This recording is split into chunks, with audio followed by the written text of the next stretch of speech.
disinilah letak demokratisnya Universitas PGRI Palembang. Asik.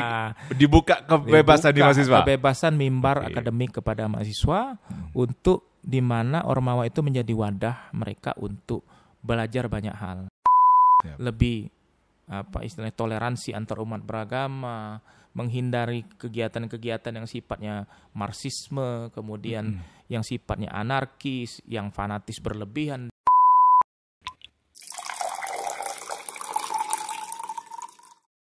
Assalamualaikum warahmatullahi wabarakatuh. Ini harus bersemangat ini karena yang datang walaupun berusia muda tapi punya jabatan yang cukup strategis di Universitas PGRI Palembang. Ini bapaknya mahasiswa. Kita sapa langsung Kepala Biro Organisasi Kemahasiswaan, Alumni, Hubungan Antar Lembaga PGRI dan Ideologi Pancasila. Asosiat Profesor Dr. Ian Kurniawan, MT, Magister Engineering, ASEAN Engineering. Iya. Bener enggak, Bung? Iya. Benar. Ada salah ada. Ya itu kan cuma gelar lah ya, panggil aja singkat saja, panggil aja Ian saja cukup lah. Masya Allah. Iya. Ini bentuk kerendahan hati beliau lah. Dalam artian apa ya? Saya tadi ngobrol di luar podcast di usia yang beliau usianya jauh berapa tahun di bawah saya, tapi saat ini sudah menyandang asosiat profesor. Iya. Berarti bentar lagi profesor. Amin. Insya Allah. Amin, kita hanya bisa mengaminkan, manusia bisa berencana, Allah yang menakdirkan. Oke. Kita akan undang lagi beliau ketika insya Allah menjadi profesor. Amin. Duduk di sini untuk bicara soal pengalaman hidup karena sangat menarik. Tapi saat ini beliau ditugaskan oleh Pak Rektor, Pak Umerlian, untuk bicara tentang PGRI, Ormawa, dan juga bagaimana ruang lingkup mahasiswa. Iya. Gimana sih pentingnya Ormawa di kampus itu, Bung? Ya, jadi masalah biro kita ini ya, biro kalau disingkat OKHalPIP ya, itu lumayan panjang sekali singkatannya. OKHalPIP. Iya, jadi kita juga mendapatkan tugas dari Pak Rektor ini, ya kita challenge lah istilahnya bagaimana dari biro kita ini tugas pokok terkait organisasi kemahasiswaan atau istilahnya Ormawa, kemudian ada alumni, hubungan antar lembaga PGRI dan ideologi Pancasila. Jadi ada 4 tupoksi utama ya. Nah itu luar biasa sekali ya. Jadi memang kalau bicara demo pasti kita yang akan turun gitu kan. Kalau ngatasi kritik-kritik gitu ya dari mahasiswa, kemudian prestasi. Bahkan bukan hanya hal yang negatif ya, pasti yang positif juga banyak. Ya kalau kita bicara Ormawa ya penting untuk sebuah universitas. Tapi kalau yang perlu digarisbawahi, Ormawa itu tidak wajib ya. Dalam peraturan pemerintahan itu tidak wajib. Ya, bisa lihat mungkin perguruan tinggi lain, saya tidak usah sebut namanya, di Kota Palembang terutama ada beberapa universitas yang tidak punya Ormawa. Mereka hanya punya UKM, unit kegiatan mahasiswa. Tapi untuk BEM, mungkin MPM, DPM dan segala macam mereka nggak punya. Nah oleh karena itu memang disinilah letak demokratisnya Universitas PGRI Palembang. Asik. Dibuka kebebasan di mahasiswa. Kebebasan mimbar akademik kepada mahasiswa untuk di mana Ormawa itu menjadi wadah mereka untuk belajar banyak hal. Jadi jangan sampai Ormawa itu menjadi alasan seorang mahasiswa untuk tidak bisa berprestasi atau baik secara akademik ataupun akademik. Justru Ormawa harus menunjang mahasiswa untuk berprestasi. Ya, saya juga dulu Ormawa, tapi saya IPK saya lulusnya cum laude. Alhamdulillah. Iya kan? Jadi anak-anak Ormawa jangan terdoktrin bahwa sebuah Ormawa harus kuliahnya males, nggak pernah masuk, terus hobi demo, bikin onar, kan tidak seperti itu juga. Jadi Ormawa itu penting karena demokrasi di perguruan tinggi itu akan hidup apabila mahasiswa generasi mudanya punya integritas dalam sebuah organisasi kemahasiswaan. Jadi saya garis bawah ya, integritas itu penting dalam sebuah Ormawa. Jadi integritas, kita tahu ya tokoh-tokoh muda zaman dulu yang luar biasa, dan sekarang kita juga banyak belajar banyak hal dari mereka. Ada Tan Malaka, kemudian ada Sultan Syahrir, itu Soekarno, Hatta. Itu orang-orang generasi muda juga yang punya idealis dan integritas yang loyalitasnya cukup tinggi. Nah, jadi saya pengennya anak-anak Ormawa itu punya kapasitas seperti itu. Susah tidak sih mengurusi ormawa di kampus yang sebesar Universitas PGRI Palembang? 10.000 lebih loh. Hampir 10.000 aktif kita, mahasiswa aktif saat ini. Sulit nggak? Ya sebenarnya sulit atau tidaknya tergantung bagaimana kita memberikan pendekatan dan melakukan trigger kepada adik-adik mahasiswa kita. Ya, memang dalam prosesnya kita selama ini mungkin ada kendala dalam komunikasi dengan anak-anak ormawa. Apabila kita melakukan pendekatan, dan mereka kan anak-anak kita ya, anak-anak kita yang punya semangat, punya gairah, punya ekspresi untuk menyalurkan dirinya dalam hal-hal yang positif, itu harus kita fasilitasi. Harus kita ajak duduk bersama. Saya yakin mereka punya pola pikir yang sebenarnya pola pikir yang sehat dalam nuansa akademik maupun non-akademik. Tinggal bagaimana kita menjadikan ormawa ini sebagai tempat mereka untuk berkembang. Ya kan harus dirangkul mereka. Nggak bisa kita bermusuhan dengan ormawa ya. Kita harus punya visi dan misi yang sama. Kan tujuan kita satu, bagaimana Universitas PGRI Palembang ini itu bisa berkembang dari sisi ormawanya itu bisa berpartisipasi yang positif. Masya Allah. Jadi dalam artian ya mahasiswa silakan mengikuti dengan aturan-aturan yang ada di Universitas PGRI Palembang. Harus diatur dong. Kalau nggak diatur, hidup kita ini kacau.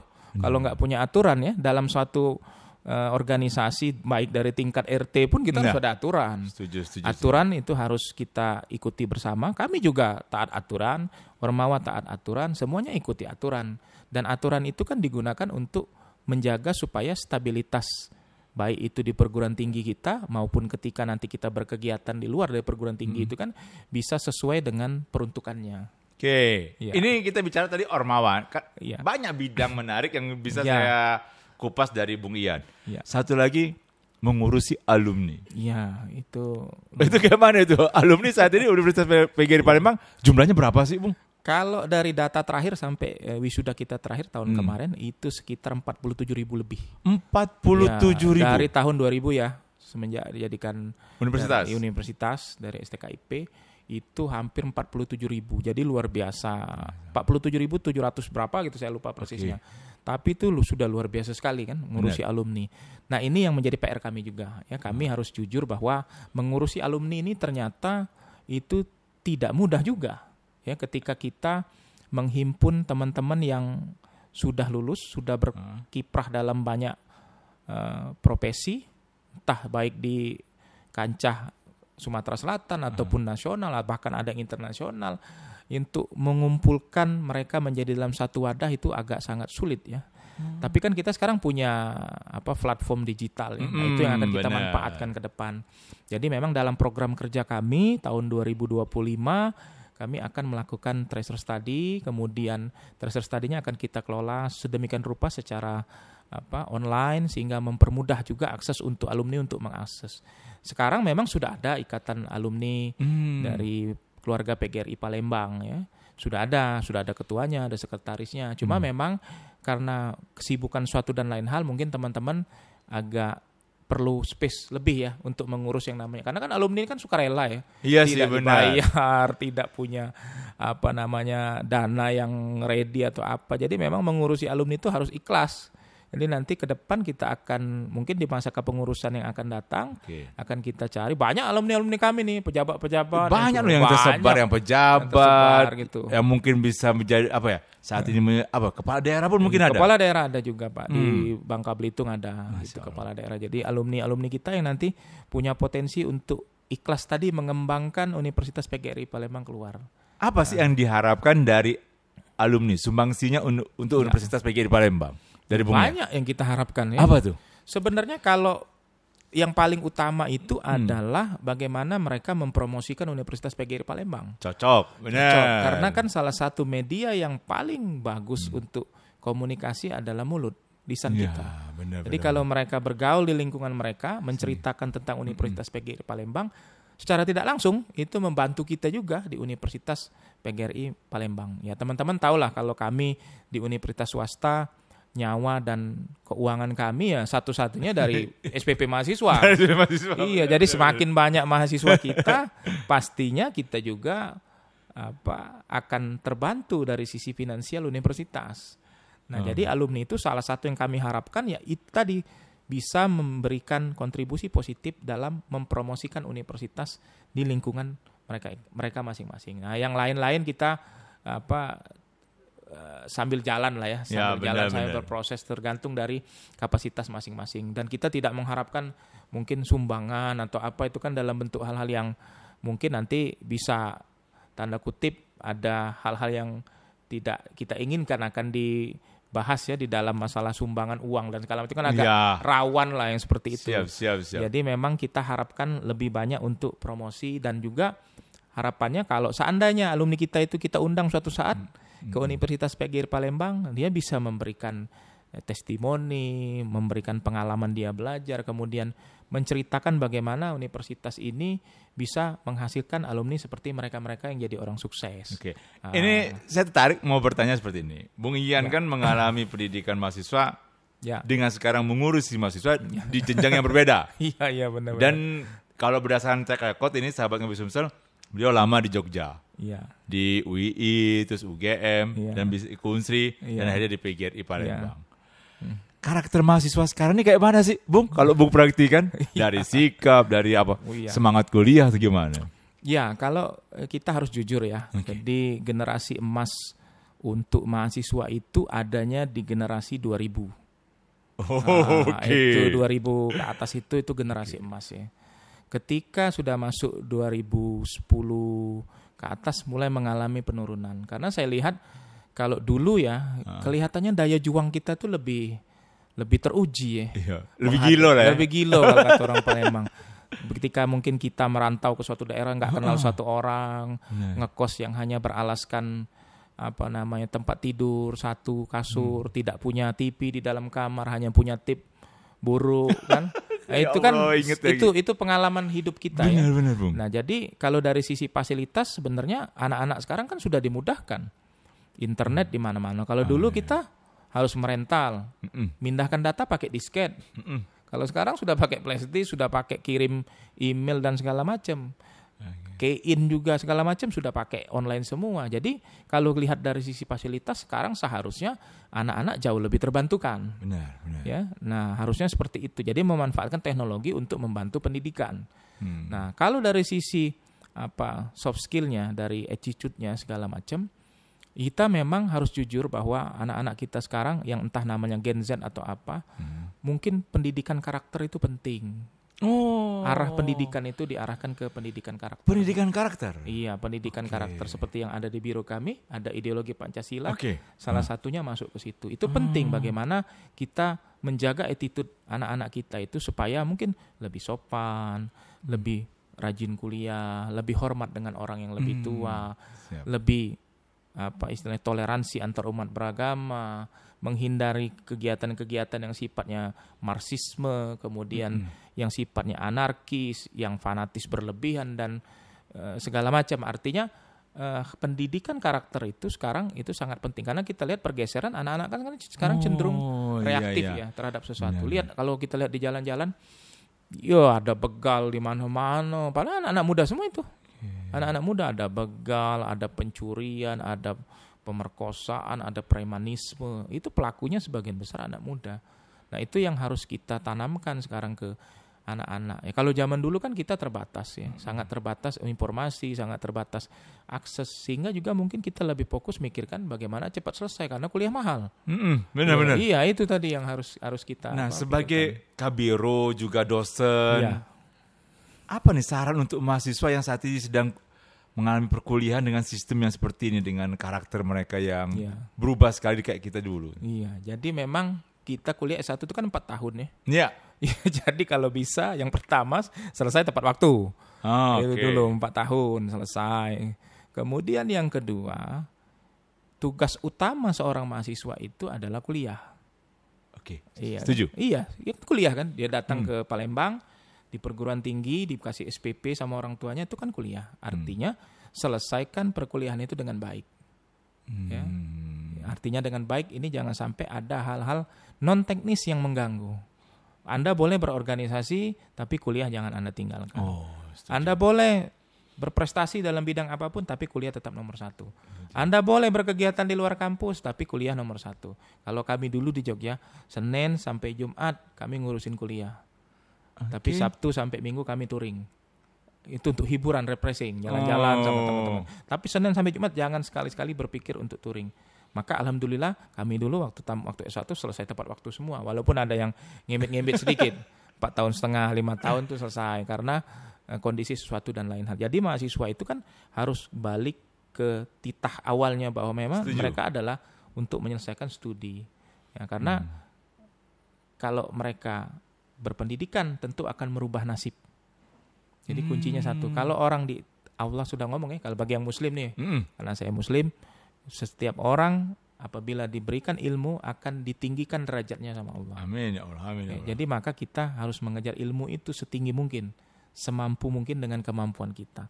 Nah, terus ini tertarik kan di Biro ini kan masuk ideologi Pancasila. Ya, itu. Ini nih emang sudah dari awal atau baru-baru di tahun belakangan ini? Iya, jadi memang waktu saya juga, ini kan nomenklatur baru juga ya. Nomenklatur baru ya? Di PGRI. Okay. Selama ini ideologi Pancasila tidak masuk, tapi berkat mungkin pendalaman dari Bapak Rektor, Pak Susir Profesor Dr. Bukman, terkait dengan ideologi Pancasila, itu dimasukkan ke dalam biro kita. Waktu itu saya sempat bertanya juga gitu, Pak Rektor, aku bilang ada ideologi Pancasila. Iya, itu untuk pelatihan soft skill mahasiswa supaya mereka lebih paham tentang bernegara. Karena kan sekarang kita tahu tantangan ke depan, ya memang benar seperti yang beliau sampaikan, tantangan ke depan ini adalah bagaimana ideologi Pancasila ini bisa diterapkan dalam kehidupan kita sehari-hari. Mulai dari rumah, perguruan tinggi, sampai nanti menjadi panduan falsafah dalam kehidupan berbangsa dan bernegara. Itu yang kita lupakan kan. Ya, jadi selama ini kan ini jadi pedoman seolah-olah ketika pilkada kita melihat logo demokrasi Pancasila. Padahal sebenarnya ideologi Pancasila ini kalau kita lihat ada 5 sila itu, kalau kita terapkan mulai dari sila pertama terkait ketuhanan dan seterusnya, itu akan kita terapkan pasti tentunya akan menjadi pedoman kita bersama. Nah, bagi kami di perguruan tinggi itu sangat penting sekali ya, dalam hal ideologi Pancasila ini sangat penting, di mana kita menghindari paham-paham yang tidak sesuai dengan Pancasila ya. Kalau kita lihat banyak sudah keyakinan atau paham-paham Marxisme, komunis, kemudian mungkin ada LSM juga yang tidak bertanggung jawab terkait ini masuk ke dalam universitas. Ya salah satu benteng kita ya Pancasila gitu kan. Jadi biro ini dengan banyak bidang ini fokusnya ini kemana itu? Fokus semuanya. Fokus semuanya jadi. Ya cuma memang kita masih terbatas ya untuk sumber daya dan segala macam itu akan kita atur. Kalau bisa dalam 1 tahun 2025 ini ada setiap bidang itu akan kita buat program ya. Contohnya kemarin juga alhamdulillah kami terkait dengan masalah ideologi Pancasila, kami menggandeng Kesbangpol. Dari Kesbangpol datang ke situ memberikan pembekalan tentang demokrasi kampus. Jadi bagaimana peran pemilih muda dalam berkontestasi politik. Itu kan salah satu cerminan dari demokrasi. Itu bagian dari Pancasila. Nah, itu kan dananya dari Kesbangpol. Alhamdulillah kita bisa dapat itu. Nah, ini saya tertarik nih sebagai yang ngurusi mahasiswa. Kemarin kita sudah pilpres, pilkada. Pandangan dari Bung Ian, partisipasi mahasiswa terhadap pilkada kemarin bagus, kurang bagus atau bagaimana sih? Iya, kemarin sih kita sempat ada 2 periode ya, ada pilkada pilpres dan pilkada pilwaku dan pilgub. Kelihatannya lebih meriah di pilpres gitu ya, karena juga suara yang peserta yang mencoblos itu jauh lebih banyak. Tinggi ya. Benar. Yang memilih juga lebih tinggi dibanding dengan pilwaku dan pilgub kemarin. Nah sebenarnya Gen Z ini atau generasi muda ini kan dia punya suara yang tertinggi saat ini. Benar. Ya. Jadi mereka merupakan salah satu misalnya lumbung suara kalau dimanfaatkan oleh salah satu paslon. Tapi kadang-kadang kendala yang saya dapat ya, mungkin untuk masukan untuk KPU ke depan ya terkait dengan permasalahan pilkada ini juga salah satu bagian dari ideologi Pancasila ya. Bagaimana mahasiswa itu bisa mencoblos di universitas? Karena mereka banyak nggak pulang. Karena 1 hari mau mencoblos pulang. Oh, yang kan dari perantauan, dari daerah. Dari perantauan banyak. Saya rasa itu salah satu faktor juga banyak kotak suara yang jumlah suaranya tidak terpenuhi, yang pemilihnya tidak sampai kalau nggak salah hanya 60% ya partisipasi pemilih pilkada yang kedua kemarin. Berdasarkan pengamatan Bung Ian, apa yang mendasari mereka soal kurang peduli lah? Sebenarnya bukan kurang peduli, mereka ada keinginan untuk pulang ya. Tapi kalau hanya pulang sehari terus mencoblos, menghabiskan biaya kan, terus balik lagi besoknya. Nah harapan saya ke depan mungkin di universitas bukan hanya kita harus waktu kami sampaikan ke KPU waktu itu, kami ada pertemuan juga dengan KPU, seharusnya yang bersangkutan melapor ke tempat TPS yang akan dicoblos, ada minta surat pindah, kan itu kan agak ribet ya. Bagaimana caranya kalau misalnya universitas yang diminta dibantu untuk mengelola itu, bekerja sama dengan KPU khusus untuk mahasiswa yang tidak bisa pulang ketika mencoblos ya. Ya itu salah satu faktor juga. Bagaimana juga kita beralih ya untuk ke depan ini pilkada jangan hanya pilkada terkait yang manual kan. Kita kan harus yang sifatnya online. Sore hari kita udah tahu presidennya siapa kan. Dan Bung merasa apa ya? Suara mahasiswa itu sangat penting ya. Penting, itu generasi muda. Benar. Suara mahasiswa. Jadi mereka kan punya harapan 5 tahun ke depan. Ya, terlepas dari tadi ya, ada juga mahasiswa yang acu tak acu juga, banyak juga. Yang bahkan kadang-kadang nggak tahu pilkada itu tanggal berapa, mereka nggak terlalu peduli. Ada juga yang seperti itu temuan kita. Di universitas kemarin ada juga mahasiswa kita ketika ada kesebangpol dikasih pertanyaan, ada juga yang tidak peduli seperti itu. Karena prinsip mereka, siapapun yang terpilih ya kami masih maini-maini bahaya. Aduh, masih pemikiran lama ya. Yang harus kita gaungkan di anak-anak muda ya. Nah itu juga menjadi PR juga bagi KPU. Jadi jangan hanya sosialisasi itu ke instansi-instansi terkait. Nah mulailah merambah ke universitas dan buat eventnya jauh lebih besar supaya mahasiswa ini dalam konteks ideologi Pancasila tadi dalam sila keempat masalah demokrasi itu terpanggil bahwa mereka punya hak suara, mereka punya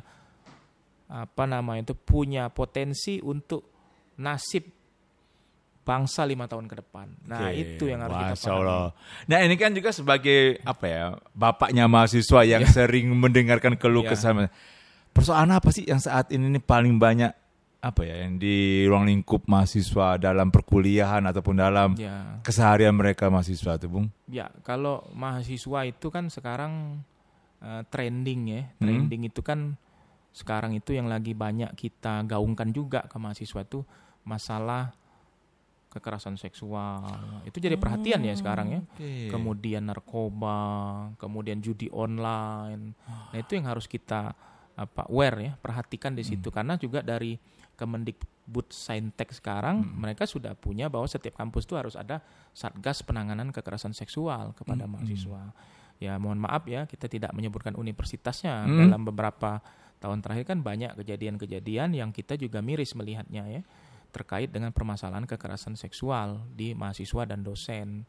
Nah itu juga kita sudah punya kalau di PKRI Satgasnya. Apa tuh? Satgas PPPKS itu penanganan perlindungan kekerasan seksual. Itu ada di bawah unit kami juga, kemudian ada tim pelaksananya ada di situ. Jadi itu salah satu bentuk kepedulian universitas kami untuk membantu program dari Kemendikbudsaintek terkait dengan penanganan kekerasan seksual. Nah itu menjadi penilaian.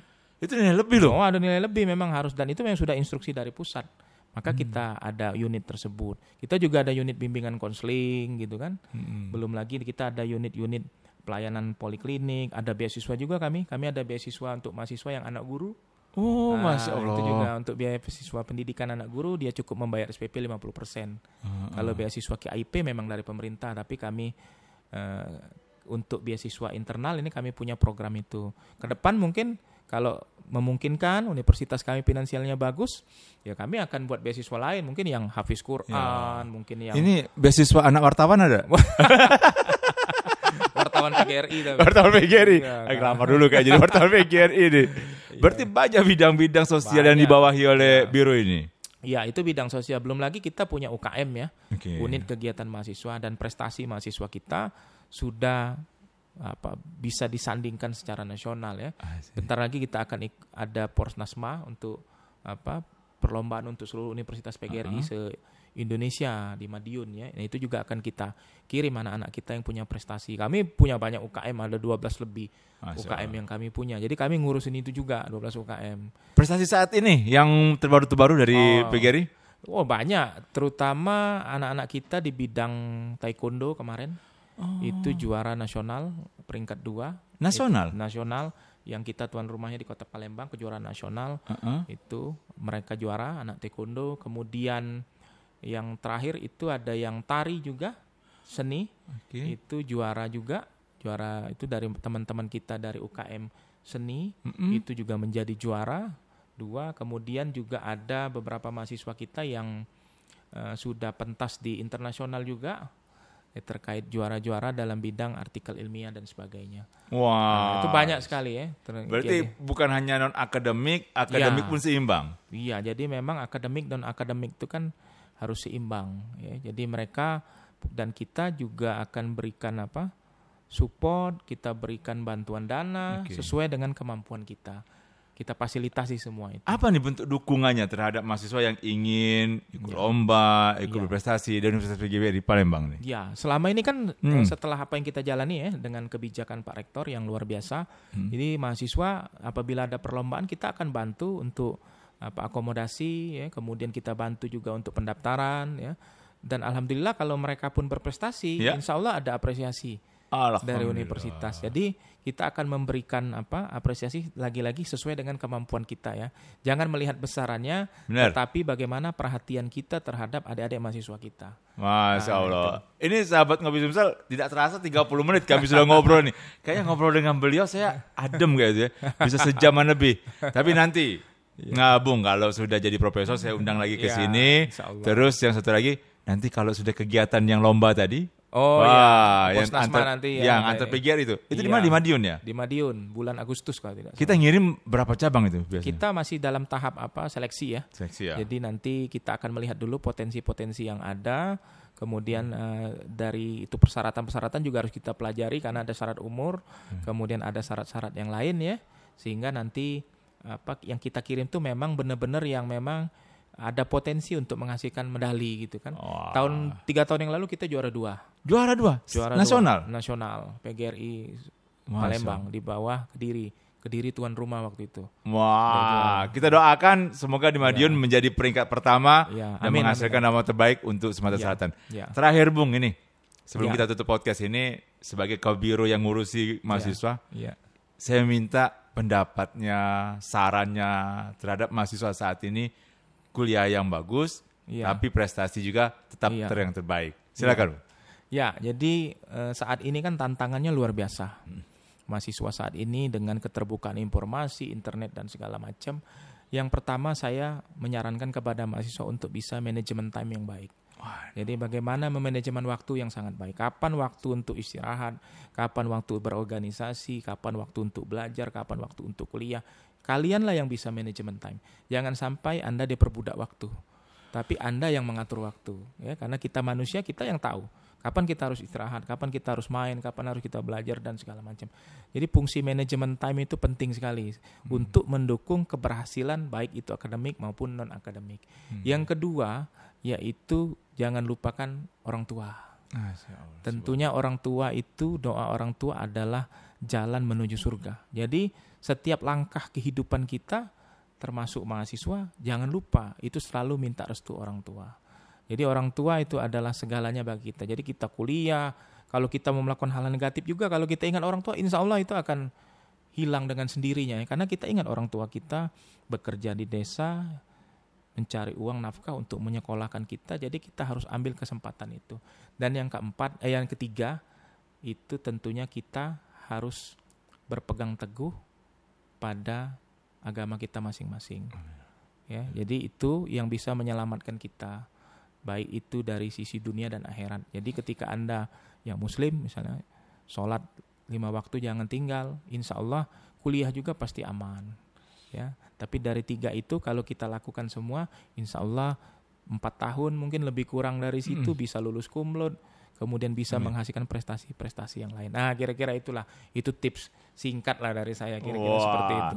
Ini benar-benar kayaknya cocok beliau menjadi kepala biro ini karena Amin. sangat mendalami karakter mahasiswa. Pastinya kita doakan selalu Bung Ian selalu sehat dan segera memperoleh gelar profesornya. Amin. Karena dalam proses dan pastinya jangan bosan-bosan untuk berkomunikasi dengan mahasiswa. Iya. Karena mau tidak mau mahasiswa ini kadang banyak persoalan, apalagi tadi sedikit banyak kekerasan seksual, narkoba. Iya.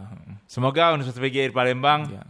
terhindar dari hal-hal itu dan selalu memberikan yang terbaik untuk Sumatera Selatan dan Indonesia. Saya tutup podcast kali ini. Terima kasih. Wassalamualaikum warahmatullahi wabarakatuh. Waalaikumsalam. Terima kasih Bu.